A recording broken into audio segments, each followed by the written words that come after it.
बिस्मिल्लाहिर्रहमानिर्रहीम अस्सलाम वालेकुम। असां पंहिंजे टेंस वारे कोर्स खे वधाईंदे क्लास नंबर 4 सां हाज़िर थियासूं। इंशाअल्लाह अॼु वारी हिन क्लास में पाण प्रेज़ेंट कंटिन्यूअस टेंस जे मुतलिक़ सिखंदासीं। इन्ही खां पहिरीं पाण प्रेज़ेंट इंडेफिनाइट टेंस जे मुतलिक़ सिखियो हो, जंहिंखे प्रेज़ेंट सिंपल टेंस बि सॾियो वञे थो। उन्ही खे पाण डिटेल में सिखी चुका आहियूं। जेकॾहिं अवां उहो क्लास मिस करे चुका आहियो त इन सूरत में असां उन्ही क्लास जी लिंक हेठि डिस्क्रिप्शन में ॾेई छॾींदासूं, जंहिं ते क्लिक करे अवां असांजी उन्ही क्लास खे ॾिसी सघो था। लेकिन फ़िलहाल अॼु वारी हिन क्लास में पाण प्रेज़ेंट कंटिन्यूअस टेंस जे मुतलिक़ सिखंदासीं, डिटेल में सिखंदासूं। लेकिन फ़िलहाल इन क्लास खे स्टार्ट करण खां पहिरीं असांजी इहो रिक्वेस्ट आहे, जेकॾहिं तव्हां असांजे चैनल ते नया महिमान आहियो त हींअर ई पंहिंजे इन चैनल खे सब्सक्राइब करो ऐं साथ ई बेल आइकन जे बटन ते क्लिक करियो त जीअं अव्हांखे असांजी लेटेस्ट वीडियो जो नोटिफिकेशन मिली सघे।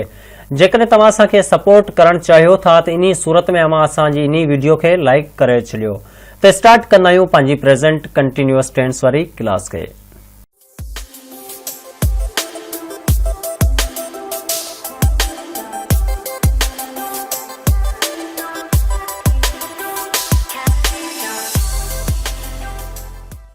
सभ खां पहिरीं त असांखे इहो मालूम हुअणु लाज़मी घुर्जे त प्रेज़ेंट कंटिन्यूअस टेंस छा हूंदो आहे। लेकिन इन खां पहिरीं आउं तव्हांखे इहो ॻाल्हि ॿुधाईंदुसि। ॾिसो, असां क्लास खे डिटेल में सिखंदासीं, स्टेप बाय स्टेप सिखंदासीं, बिल्कुलु हर निढी पॉइंट खे बि डिस्क्राइब कंदासीं।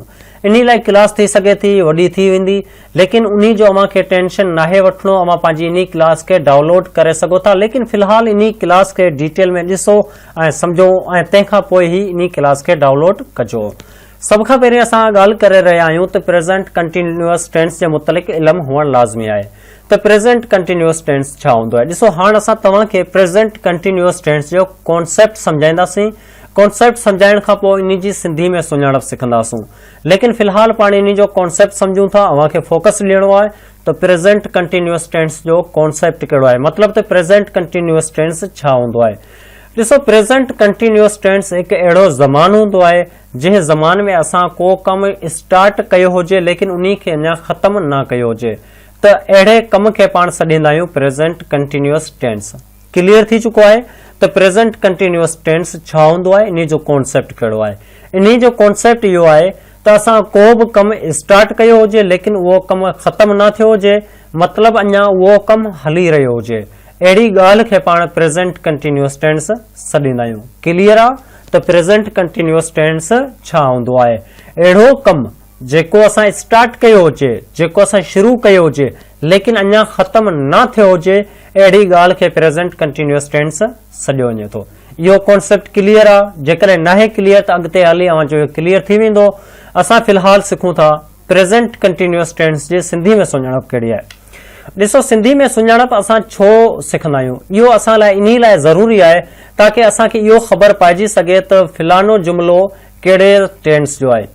असांजे साम्हूं को बि सपोज़ करो हिकु सबक़ु आहे, सिंधी जो पूरो सबक़ु आहे, त असांखे कीअं ख़बर पवंदी त हिन में हीउ जुमिलो आहे, इहो जुमिलो कहिड़े टेंस जो आहे। सिंधी में सुञाणप असांखे इहो ई सेखारे थी, तव्हां इहो सिखो त तव्हांखे इहा ख़बर पवंदी त कहिड़ो सेंटेंस कहिड़े टेंस जो आहे। ठीकु आहे, इन लाइ असां जेका सो सिंधी में सुञाणप सिखंदा आहियूं। लेकिन फ़िलहाल असां इहो ॿुधाईंदासूं त प्रेज़ेंट कंटिन्यूअस टेंस जी जेका सिंधी में सुञाणप आहे उहो कहिड़ी आहे। ॾिसो, सिंधी में सुञाणप इहो आहे, कंहिं बि जुमिले जे आख़िर में रहियो आहियां, रहिया आहिनि, रहियो आहे, रहियूं आहिनि वग़ैरह अचे।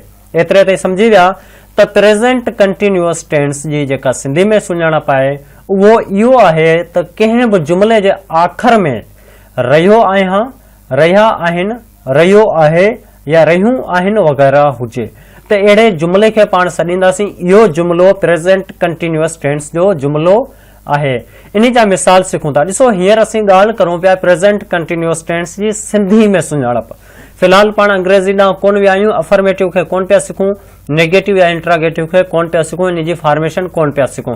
फ़िलहाल असां जेको आहे सो प्रेज़ेंट कंटिन्यूअस टेंस जो कॉन्सेप्ट पिया सिखूं त इन जो कॉन्सेप्ट कहिड़ो आहे, इन जी सिंधी में सुञाणप कहिड़ी आहे। अगरि असां मिसालनि लाइ ॾिसूं, मिसाल असांजे साम्हूं कुझु हिन तरह ते आहिनि।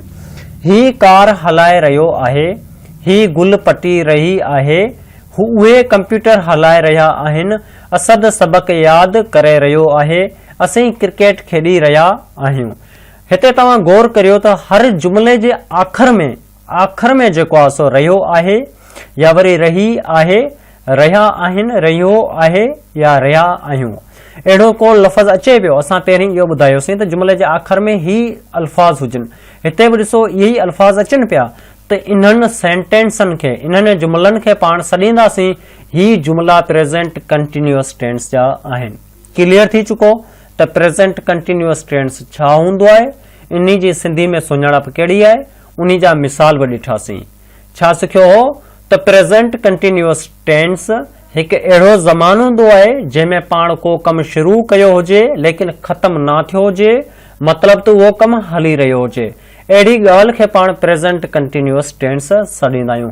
लेकिन जेका इन जी सुञाणप आहे उहो इहो आहे त कंहिं बि जुमिले जे आख़िर में रहियो आहियां, रहिया आहिनि, रहियो आहे, रहियूं आहिनि वग़ैरह अचे। उन्हनि लाइ असां हिते कुझु मिसाल ॾिना, उन्हनि में अव्हांखे इहो क्लियर करायोसीं। एतिरे ताईं तव्हांजो क्लियर आहे। हाणे अॻिते वधंदा आहियूं अफर्मेटिव ॾांहुं। उन में पाण अंग्रेज़ी जा सेंटेंस ठाहिण सिखंदा आहियूं। सभ खां पहिरीं असां वटि प्रेज़ेंट कंटिन्यूअस टेंस में आहे अफर्मेटिव। अफर्मेटिव असां सॾींदा आहियूं हाकारी जुमलनि खे। पोइ क्लास में इहो डिटेल में सिखी आया आहियूं त हाकारी जुमला कहिड़ा हूंदा आहिनि, उहे कीअं थींदा आहिनि। लेकिन फ़िलहाल पाण प्रेज़ेंट कंटिन्यूअस टेंस जे हाकारी जुमलनि खे सिखंदा आहियूं। हाकारी मतिलबु त उहे जुमला जेके हाकारी हुजनि, उहे जुमला जेके हाकारी हुजनि, तंहिंखे अंग्रेज़ी में अफर्मेटिव सॾियो वञे थो। अव्हांखे कंफ्यूज़ थियण जी का बि ज़रूरत न आहे। लेकिन अंग्रेज़ी सिंधी में सुञाणप पाण सिखिया आहियूं पिया, लेकिन हाणे असां अंग्रेज़ी में सुञाणप सिखंदासीं प्रेज़ेंट कंटिन्यूअस टेंस जी।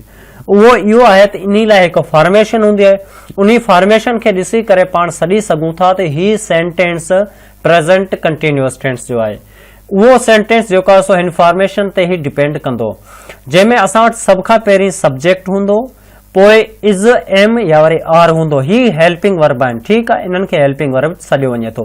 तंहिंखां पोइ फोर्थ फॉर्म ऑफ वर्ब हूंदी, मतिलबु वर्ब जी चौथी फॉर्म हूंदी, ऐं उन खां पोइ असां ऑब्जेक्ट जो इस्तेमालु कंदासीं। हाणे सब्जेक्ट छा हूंदो आहे, हेल्पिंग वर्ब छा हूंदो आहे, वर्ब छा हूंदो आहे ऐं ऑब्जेक्ट छा हूंदो आहे, इन मुतलिक़ बि असां टेंस जी क्लास नंबर 2 ठाही हुई, उन खे बि अव्हां ॾिसी सघो था। उन जो लिंक बि असां हेठि डिस्क्रिप्शन में ॾेई छॾींदासीं। ॾिसो, सब्जेक्ट चवंदा आहियूं कमु करण वारे खे, हेल्पिंग वर्ब इहो ज़ाहिर कंदा आहिनि त ही सेंटेंस कहिड़े टेंस जो आहे। तंहिंखां पोइ फोर्थ फॉर्म वर्ब जी इहो ज़ाहिर कंदी आहे त हींअर जेको कमु थिए पियो इहो थी चुको आहे, हाणे थींदो या थी रहियो आहे, अहिड़ी शइ खे ज़ाहिर कंदो आहे। ऐं ऑब्जेक्ट जेको आहे सो जंहिंजे मुतलिक़ कमु थी रहियो हुजे तंहिंखे सॾींदा आहियूं। इहो जेको आहे सो ही फॉर्मेशन आहे प्रेज़ेंट कंटिन्यूअस टेंस जी अफर्मेटिव में। यादि रहे ही फॉर्मेशन कंहिंजी आहे, अफर्मेटिव में, जंहिंमें सभ खां पहिरीं पाण वटि सब्जेक्ट हूंदो, उन खां पोइ पाण हेल्पिंग वर्ब यूज़ कंदासीं, जंहिंमें असां वटि इज़ आहे, एम आहे, आर आहे। ही सभई यूज़ न आहिनि करणा, इहे असां सब्जेक्ट खे ॾिसी करे इन्हनि टिनी मां को हिकु इस्तेमालु कंदासीं। इहो सेंटेंस में अव्हांखे सेखारींदा आहियूं। लेकिन उन खां पोइ असां वर्ब जो इस्तेमालु कंदासीं, वर्ब जी फोर्थ फॉर्म खे, ऐं आख़िर में ऑब्जेक्ट जो इस्तेमालु कयो वेंदो। चलो हाणे असां मिसालनि में इन फॉर्मेशन खे डिटेल में सिखंदा आहियूं ऐं अव्हांखे ॿुधायूं था त जेकॾहिं असां वटि सिंधी में जुमिलो अची वञे त उन खे अंग्रेज़ी में असां चेंज कीअं करे सघूं था, जेकॾहिं अंग्रेज़ी में हुजे त उन खे सिंधी में कीअं ट्रांसलेट करे सघूं था। लेकिन उन खां पहिरीं असां जेको आहे सो हिते जेको आहे सो हिते ॾिसो फॉर्मेशन में हेल्पिंग वर्ब आहिनि, उन्हनि जो यूज़ सिखंदा आहियूं त इज़ कंहिंसां इस्तेमालु करणो आहे, एम कंहिंसां इस्तेमालु करणो आहे ऐं आर कहिड़े सब्जेक्ट सां इस्तेमालु करणो आहे। इन लाइ असां वटि आहे एम जेको आहे, एम असांखे फ़क़ति आई सब्जेक्ट सां इस्तेमालु करणो आहे। मतिलबु त सब्जेक्ट में जिते आई हुजे हुते पाण हेल्पिंग वर्ब में एम जो इस्तेमालु कंदासूं। ऐं इज़ जो इस्तेमालु असां तॾहिं कंदासीं जॾहिं असां वटि सब्जेक्ट में ही हुजे, शी हुजे, इट हुजे या वरी को सिंगुलर नेम हुजे। सिंगुलर नेम छा हूंदा इहो बि असां सेंटेंस में तव्हांखे सेखारींदासीं। ऐं आर जो इस्तेमालु असां तॾहिं कंदा आहियूं जॾहिं असांजे सब्जेक्ट में वी हुजे, यू हुजे, दे हुजे, आर प्लूरल नेम हुजे, तॾहिं पाण आर जो इस्तेमालु कंदासीं हेल्पिंग वर्ब जे हिसाब सां। ठीकु आहे, एतिरे क़दुरु तव्हांखे क्लियर थी चुको आहे त फार्मूलो छा आहे, उन में जेका हेल्पिंग वर्ब इस्तेमालु कई वई आहे उन जो इस्तेमालु असां सब्जेक्ट में कीअं कंदा आहियूं। हाणे मिसाल ॾिसंदा आहियूं अफर्मेटिव जा। हिते असां वटि 2 मिसाल आहिनि, तंहिंखां पोइ अॻिते ॿिया बि मिसाल आहिनि। इन में असां वटि आहे आई एम राइटिंग लेटर, आऊं ख़त लिखी रहियो आहियां। ॾिसो सिंधी में सुञाणप रहियो आहियां अचे पई, ऐं जेकॾहिं हिन अंग्रेज़ी वारे सेंटेंस खे ॾिसो, ही सॼो सेंटेंस हिन ही फॉर्मेशन जे बेस ते ठहियल आहे। सभ खां पहिरीं आई सब्जेक्ट अचे पियो, हेल्पिंग वर्ब में इज़ एम आर आहे, इन मां को बि हिकु लिखणो आहे। असां छा चयोसीं त एम, जेकर एम सां असां आई सां असां एम जो इस्तेमालु कंदा आहियूं। हिते आई आहे त पाण हिते हेल्पिंग वर्ब में एम जो इस्तेमालु कयोसीं, राइटिंग वर्ब जी फोर्थ फॉर्म ऐं लेटर मतिलबु ऑब्जेक्ट इस्तेमालु कयोसीं। क्लियर थी चुको आहे त असांजो प्रेज़ेंट कंटिन्यूअस टेंस छा हूंदो आहे, इन जी फॉर्मेशन जे हिसाब सां असां को बि सेंटेंस कीअं ठाहे सघूं था। ॾिसो हिते फॉर्मेशन में असांखे इहो चयो वियो सभ खां पहिरीं अव्हांखे सब्जेक्ट जो इस्तेमालु करणो आहे। असां छा लिखियोसीं, आऊं ख़त लिखी रहियो आहियां। ख़त लिखण वारो केरु आहे, आऊं, त हिते पाण आई ॾिनोसीं। ठीकु आहे, उन खां पोइ असांखे चयो वियो त को बि हेल्पिंग वर्ब इस्तेमालु कजो। असां ॾिठोसीं त सब्जेक्ट में असां आई जो इस्तेमालु कयो आहे, त असांखे आई सां छा जो इस्तेमालु करणो आहे, एम जो इस्तेमालु करणो आहे। त असां हेल्पिंग वर्ब में एम जो इस्तेमालु कयोसीं। इन खां पोइ चवे थो वर्ब जी फोर्थ फॉर्म इस्तेमालु कजो। फोर्थ फॉर्म असां हिते छा करे रहिया आहियूं, कमु कहिड़ो करे रहिया आहियूं, कमु करे रहिया आहियूं लिखण जो, लिखी रहिया आहियूं। त लिखण खे अंग्रेज़ी में राइट चवंदा आहिनि, जॾहिं त उन जी फोर्थ फॉर्म राइटिंग थींदी। इन लाइ पाण हिते फोर्थ फॉर्म ॾिनीसीं, राइटिंग लिखियोसीं। ऐं उन खां पोइ चवे थो ऑब्जेक्ट ॾिजो। ऑब्जेक्ट मतिलबु लिखी छा रहियो आहे, कंहिं ते कमु थी रहियो आहे, कमु थिए पियो ख़त ते, त हिते पाण लेटर लिखियोसीं। एतिरे क़दुरु क्लियर आहे त प्रेज़ेंट कंटिन्यूअस टेंस छा आहे, उन जी जेका फॉर्मेशन आहे उन खे कीअं इस्तेमालु कबो आहे। ॾिसो असां तव्हांखे सिर्फ़ु अव्हांखे इहो सेखारे रहिया आहियूं त प्रेज़ेंट कंटिन्यूअस टेंस जी जेका फॉर्मेशन आहे उन खे कीअं इस्तेमालु कबो आहे। अव्हांखे ही असांजा ॾिनल सेंटेंस न आहिनि यादि करणा, अव्हांखे मतिलबु सिखणो आहे, अव्हांखे कॉन्सेप्ट सम्झणो आहे ऐं पंहिंजा सेंटेंस ठाहिणा आहे। ठीकु इन तरह सां अॻियो मिसाल आहे, दे आर राइटिंग क्रिकेट, उहे क्रिकेट खेॾी रहिया आहिनि। हिते ॾिसो दे आहे त दे सां पाण छा जो इस्तेमालु कंदा आहियूं, आर जो इस्तेमालु कंदा आहियूं। इन हिसाब सां ॿिया बि मिसाल आहिनि, शी इज़ मेकिंग टी, ही चांहि ठाहे रही आहे, ही इज़ ड्राइविंग कार, ही कार हलाए रहियो आहे। उम्मीद कंदा आहियूं तव्हांखे प्रेज़ेंट कंटिन्यूअस टेंस में अफर्मेटिव क्लियर थी चुको हूंदो। हाणे अॻिते वधंदा आहियूं नेगेटिव ॾांहुं। नेगेटिव सॾींदा आहियूं नाकारी जुमिले खे, माने उहे जुमिला जेके इनकारी हुजनि तिन्हनि खे पाण नेगेटिव सेंटेंस सॾींदा आहियूं। इहे बि पाण हिकु जेका सो फॉर्मेशन जी बेस ते ठाहींदासीं ऐं इन जी फॉर्मेशन कुझु हिन तरह ते आहे। ॾिसो सेंटेंस असांजो सेम हूंदी, फॉर्मेशन असांजी साॻी हूंदी, फ़क़ति पाण खे हेल्पिंग वर्ब खां पोइ नॉट जो इज़ाफ़ो करणो आहे। नॉट जो इज़ाफ़ो पाण मेन वर्ब ऐं हेल्पिंग वर्ब जे दरमियान कंदासीं। उहो कीअं कंदासीं मिसालनि में ॾिसंदासीं, लेकिन फ़िलहाल फॉर्मेशन खे थोरो घणो सिखंदा आहियूं। फॉर्मेशन असांजी साॻूणी ई आहे, पहिरीं सब्जेक्ट हूंदो, पोइ हेल्पिंग वर्ब ऐं मेन वर्ब जी फोर्थ फॉर्म ऐं लास्ट में ऑब्जेक्ट। लेकिन हिते पाण नेगेटिव में छा कंदासीं, हेल्पिंग वर्ब खां पोइ नॉट जो इज़ाफ़ो कंदासीं। बसि ॿियो को बि चेंजिंग नाहे करणी, सिर्फ़ु नॉट ॾियण सां इन जी सॼी मीनिंग नाकारी थी वेंदी। उहो कीअं थींदी मिसालनि में ॾिसंदा आहियूं।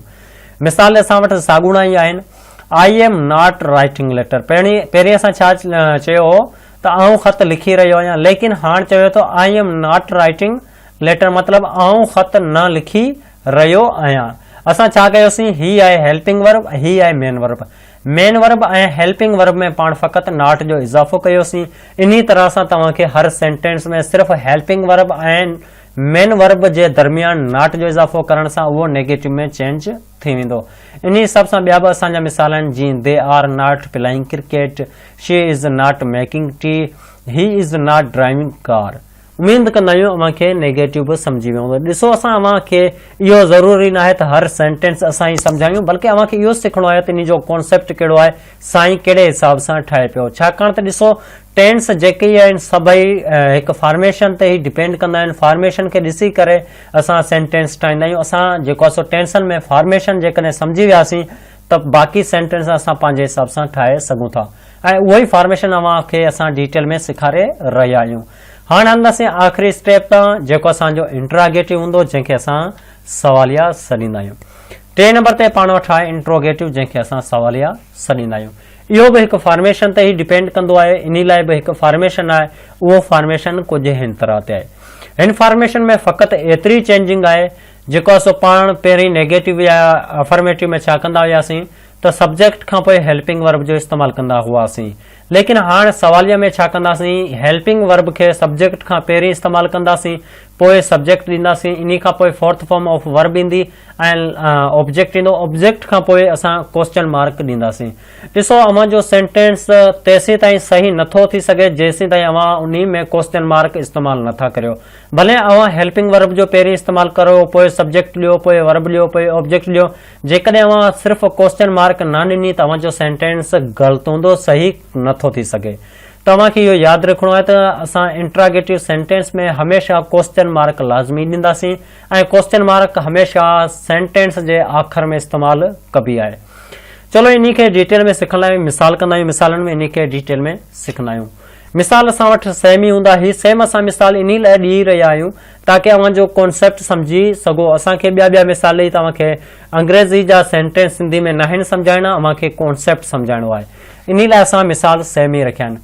हिते असांजो छा थींदो, एम आई राइटिंग लेटर, इन खां पोइ क्वेश्चन मार्क आहे, छा आउं ख़त लिखी रहियो आहियां।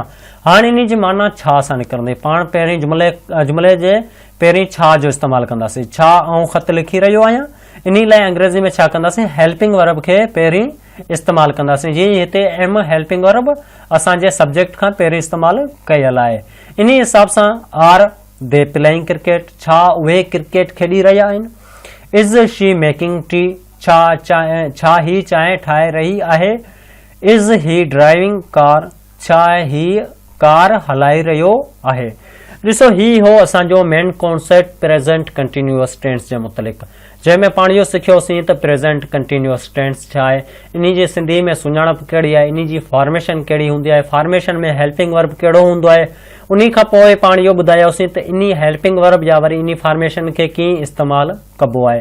असांजो मक़सदु इहो आहे त असां अव्हांखे कॉन्सेप्ट सम्झाए सघूं, बाक़ी अव्हां ते ई डिपेंड कंदो आहे त इन खे फोकस ॾेई करे सिखो ऐं अव्हां पंहिंजे हिसाब सां ॿिया सेंटेंस बि ठाहियो।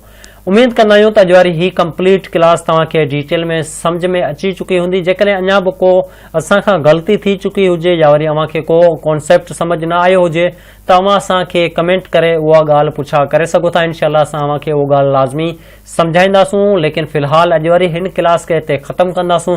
इनशाला हाणे अव्हांजी ख़िदमत में प्रेज़ेंट परफेक्ट टेंस वारी क्लास में मुलाक़ात कंदासूं।